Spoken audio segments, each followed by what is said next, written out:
warahmatullahi wabarakatuh. Selamat pagi dan salam semangat untuk kita semua. Sebelum memulai pelajaran, izinkan kakak perkenalan diri terlebih dahulu ya. Perkenalkan, nama kakak Novia Aya Sofia, bisa dipanggil Kak Novia. Saya dari mahasiswi Tadris Biologi Fakultas Tarbiyah IAIN Kudus. Apa kabarnya adik-adik semua?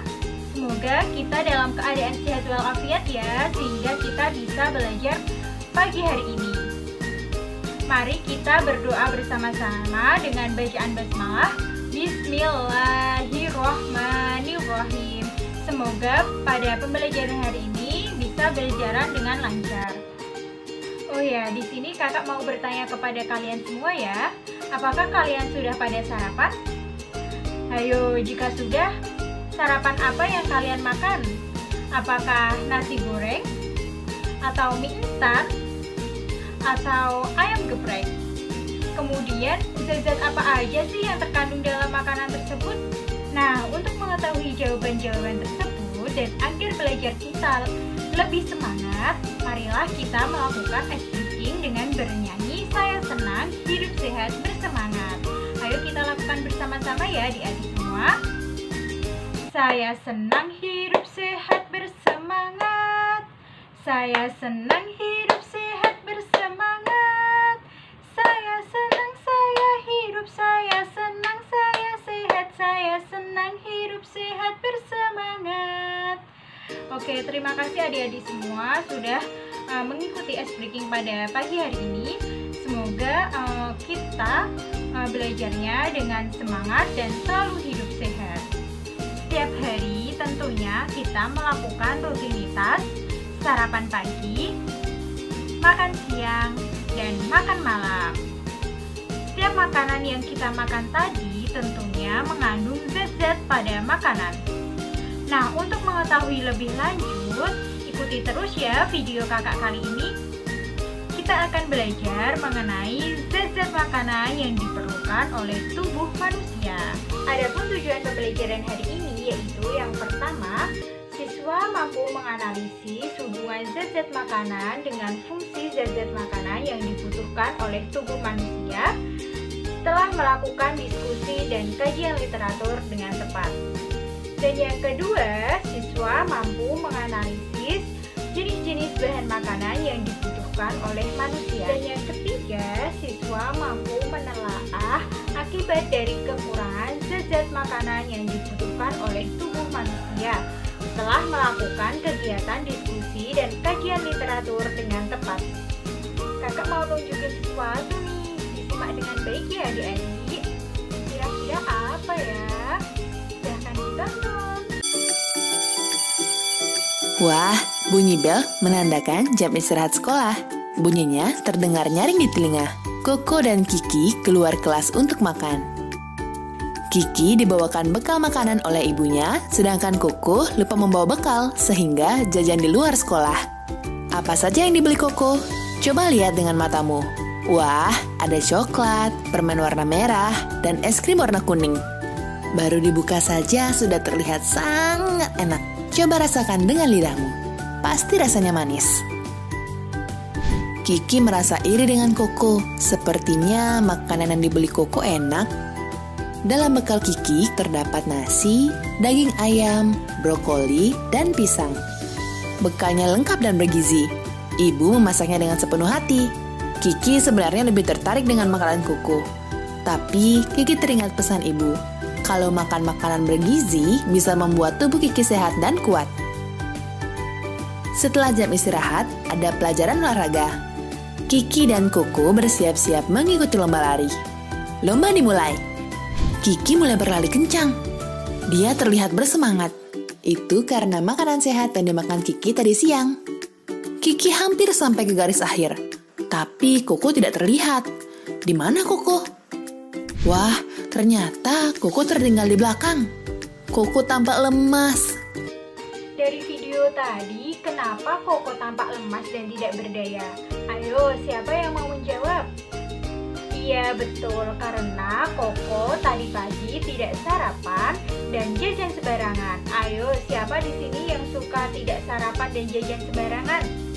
Kebiasaan itu tidak baik ya adik-adik semua, karena tubuh kita membutuhkan makanan yang bergizi. Nah, kenapa kita butuh makanan yang sehat dan bergizi? Makanan yang bergizi bisa membuat tubuh kita kuat dan sehat loh. Selain itu, bisa membuat otak kita semakin cerdas. Pada dasarnya, kita harus memenuhi kebutuhan energi kita dengan mengkonsumsi makanan. Zat-zat yang terkandung di dalam makanan yang kita makan tadi, berdasarkan jumlah yang dibutuhkan bagi tubuh, dikelompokkan menjadi 2, zat makanan makro dan zat makanan mikro. Zat makanan makro adalah zat makanan yang diperlukan tubuh dalam jumlah yang besar. Contohnya karbohidrat, protein, lemak, dan air. Sedangkan zat makanan mikro adalah zat makanan yang diperlukan tubuh dalam jumlah yang sedikit. Contohnya vitamin dan mineral. Jadi secara umum tubuh kita memerlukan zat-zat makanan. Semua zat-zat makanan tadi memiliki peranan yang berbeda-beda loh. Yuk kita bahas satu persatu. Yang pertama ada karbohidrat. Karbohidrat merupakan senyawa organik yang berasal dari gula. Karbohidrat ini dibedakan menjadi 3 jenis. Yang pertama ada monosakarida. Monosakarida merupakan karbohidrat yang memiliki susunan molekul yang paling sederhana. Contohnya glukosa, fruktosa, dan galaktosa. Semua jenis monosakarida ini banyak terdapat pada buah-buahan loh. Selanjutnya, jenis karbohidrat yang kedua ada disakarida. Disakarida terdiri atas 2 molekul monosakarida, yaitu memiliki rasa yang manis dan mudah larut di dalam air. Contohnya ada laktosa, sukrosa, dan maltosa. Laktosa terdapat pada bahan makanan yang berasal dari hewan, contohnya adalah susu. Yang kedua ada sukrosa. Sukrosa terdapat pada gula pasir yang dikonsumsi. Yang ketiga ada maltosa. Maltosa terdapat pada biji-bijian. Selanjutnya, jenis karbohidrat yang ketiga yaitu ada polisakarida. Polisakarida merupakan karbohidrat yang memiliki susunan molekul yang paling kompleks. Polisakarida ini memiliki rasa yang manis tetapi dia sukar larut di dalam air. Contohnya ada amilum, glikogen, dan selulosa. Di dalam tubuh kita, karbohidrat memiliki berbagai macam fungsi loh. Yang pertama, sebagai sumber energi. Yang kedua, mengatur proses metabolisme tubuh. Dan yang ketiga, menjaga keseimbangan asam dan basa. Yang keempat, menjaga konstipasi atau susah buang air besar. Yang kelima adalah membantu penyerapan kalsium. Dan yang terakhir, sebagai bahan pembentuk sel, jaringan, dan organ tubuh. Selanjutnya, zat makanan yang kedua adalah lemak. Lemak merupakan zat organik hidrofobik sehingga dia sukar larut di dalam air, tapi bisa larut di dalam pelarut organik. Berdasarkan ikatan kimianya, lemak dibedakan menjadi asam lemak jenuh dan asam lemak tak jenuh. Untuk asam lemak jenuh yaitu bersifat non-esensial, berwujud padat pada suhu kamar, contohnya ada daging, mentega, dan susu. Untuk yang kedua yaitu asam lemak tak jenuh, yaitu bersifat esensial, berwujud cair pada suhu kamar, contohnya ada minyak kelapa, minyak kedelai, dan minyak goreng. Bagi tubuh, lemak berfungsi sebagai penghasil energi tertinggi. Yang kedua, pelindung tubuh dari suhu yang rendah. Yang ketiga, pelarut vitamin A, D, E, dan K. Yang keempat, melindungi alat tubuh yang lunak. Yang kelima, itu salah satu bahan penyusun dan pembangun bagian sel. Dan yang terakhir adalah sebagai bahan cadangan makanan. Zat makanan berikutnya adalah protein. Protein tersusun atas satu atau lebih polimer. Setiap polimer tersusun atas monomer-monomer yang disebut sebagai asam amino. Berbagai jenis asam amino membentuk rantai panjang melalui ikatan peptida dan protein. Asam amino pada protein mengandung unsur nitrogen, hidrogen, dan karbon. Berdasarkan bahan makanan yang banyak mengandung protein, protein digolongkan menjadi dua macam, yaitu protein hewani dan protein nabati. Protein hewani adalah protein yang diperoleh dari hewan, contohnya ada daging, ikan, dan telur. Kemudian untuk protein nabati adalah protein yang diperoleh dari tumbuhan, contohnya adalah tahu, tempe, kacang hijau, dan sayuran. Sudah mengerti ya adik-adik?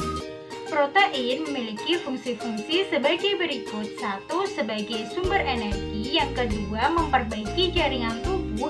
Dan yang ketiga, mensintesis zat-zat penting, contohnya enzim, hormon, dan antibodi. Dan yang keempat, sebagai zat pembangun tubuh. Yang kelima, menyeimbangkan cairan tubuh. Dan yang terakhir, berperan dalam sistem buffer tubuh.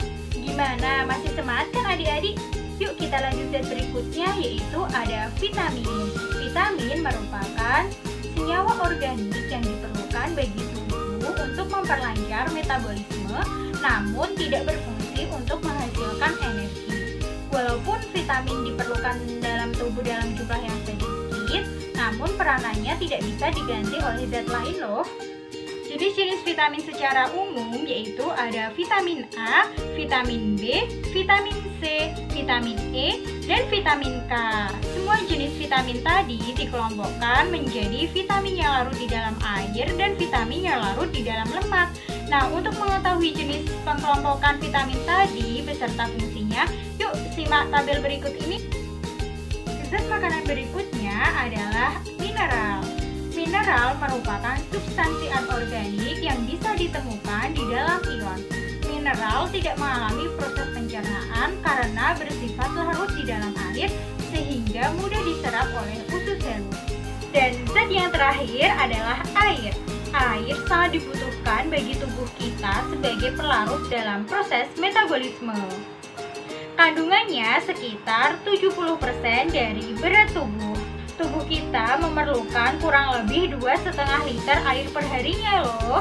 Karena untuk mengganti cairan tubuh yang hilang seperti urin dan keringat. Di dalam tubuh kita, air memiliki peranan yang sangat penting loh. Di antaranya yang pertama yaitu untuk mengatur suhu tubuh. Yang kedua, untuk melindungi jaringan dan organ tubuh. Yang ketiga yaitu membawa nutrisi dan oksigen ke seluruh sel tubuh. Dan yang keempat, mengatur sisa metabolisme keluar tubuh. Yang kelima yaitu medium berbagai reaksi kimia tubuh. Dan yang terakhir yaitu mengurangi beban kerja ginjal dan hati. Nah adik-adik, itulah keseluruhan zat yang terkandung di dalam makanan kita. Banyak sekali ya manfaatnya bagi tubuh. Nah, kekurangan zat makanan atau kekurangan gizi itu dapat menyebabkan tubuh kita tidak bisa menjalankan fungsinya dengan baik loh. Hal ini dikarenakan karena makanan yang kita konsumsi tidak mengandung zat-zat makanan seperti protein, karbohidrat, lemak, maupun mineral. Nah, lantas apa saja sih dampak dari kekurangan zat makanan? Yang pertama yaitu bisa menyebabkan penyakit beri-beri. Penyakit ini bisa terjadi jika tubuh kita kekurangan vitamin B1, biasanya ditandai dengan kaki kesemutan dan nyeri otot dan lain sebagainya. Kemudian yang kedua yaitu penyakit anemia. Penyakit ini bisa terjadi jika tubuh kita kekurangan zat besi, sehingga tubuh tidak bisa memproduksi sel darah merah dengan baik. Akibatnya organ dan jaringan tidak mendapatkan oksigen yang cukup. Kemudian yang ketiga yaitu penyakit kwashiorkor. Ayo, siapa yang baru dengar penyakit ini? Nah, penyakit ini bisa terjadi jika tubuh kita kekurangan asupan protein. Biasanya gejala-gejalanya itu cepat kelelahan, terusan hilangnya massa otot, dan lain sebagainya. Selanjutnya yaitu ada penyakit marasmus. Penyakit ini bisa terjadi jika tubuh kita kekurangan asupan nutrisi dan kalori. Ciri-cirinya biasanya tulang bahu dan tulang iga menonjol dan tubuh kurus kering. Kemudian yang selanjutnya itu ada penyakit Sukurpei. Penyakit ini biasanya tubuh kekurangan vitamin C, ditandai dengan bintik-bintik merah pada kulit, terus tubuh cepat lelah dan nafsu makannya menurun. Kemudian yang terakhir itu ada penyakit osteoporosis, yaitu hal ini bisa terjadi jika tubuh kita kekurangan vitamin D. sehingga menyebabkan pertumbuhan tulangnya terganggu. Oke, cukup sekian ya pembelajaran hari ini bersama kakak. Untuk selanjutnya, silahkan mengerjakan LKS yang sudah kakak sediakan pada link di bawah ini atau yang tertera di deskripsi box di bawah ini ya. Kemudian setelah mengerjakan, jangan lupa dikumpulkan di WA group, kemudian didiskusikan bersama-sama.